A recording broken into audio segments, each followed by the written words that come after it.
Dylan, leave you here. CT joining the conversation as we move inside the Octagon. UFC 209 last night. Ty Woodley retaining that belt against Stephen Thompson. And I got to know, CT, what you thought about this fight. First, Ty Woodley sharing his response with the media to the critics that they weren't impressed with his performance. Some people saying this fight was kind of boring. Ty Woodley took them to task. I want to see Dana get in there and fight Wonderboy.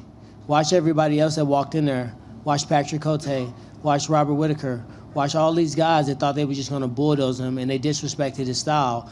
I did the opposite. I embraced his style. I brought in the world champion currently, Avery Plowden, in his weight division. I brought in Sage Northcutt. I brought in Chris Bang. I brought in tons of guys in the actual sport fighting world, Raymond Daniels, and you can't disrespect that style. What happens is you think you got it figured out, and kicks and punches come from weird angles, and you find yourself without this, and you find yourself knocked out. So I know, this is a sport where you guys love to see knockouts, you love to see the gore, you love to see blood, guys getting beat up, and then he find a way to come back, and then other guy, the teeter. I love it. I love watching it as well. But guess what?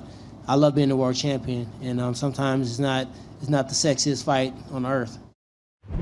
All right, CT, Ty Woodley saying, I love to see the back and forth haymakers as much as anyone, but you know what I love more than that? Keeping my damn belt. And he did that. Now that he has fought Stephen Thompson twice, who do you want to see him face next? I'll tell you one thing. I definitely do not want to see him face Wonderboy again. I don't want to see a trilogy. When you talk about a Conor McGregor or Nate Diaz, I would like to see part 3 there at some point down the road because each of them won one. But we've seen this enough. Even if they ran this back a few years down the road, I do not want to see Wonderboy versus Woodley ever again. They're talking about last night, one of the worst title fights in history, and it was bad. As far as what we see next, it's hard to gauge when you talk about the UFC because, they don't go by the rankings anymore. You can just pull somebody up who doesn't necessarily deserve a title shot, but just because it's a big money fight, that could be what we get. Some talk about George St. Pierre. If he can beat Michael Bisping and win that middleweight title, maybe he goes back to welterweight because George St. Pierre, he ruled the welterweight division. So that might be that big money fight that Tyron Woodley is looking for versus George St. Pierre. Pierre has to take care of business first versus Michael Bisping. There's also Damian Maia who's out there.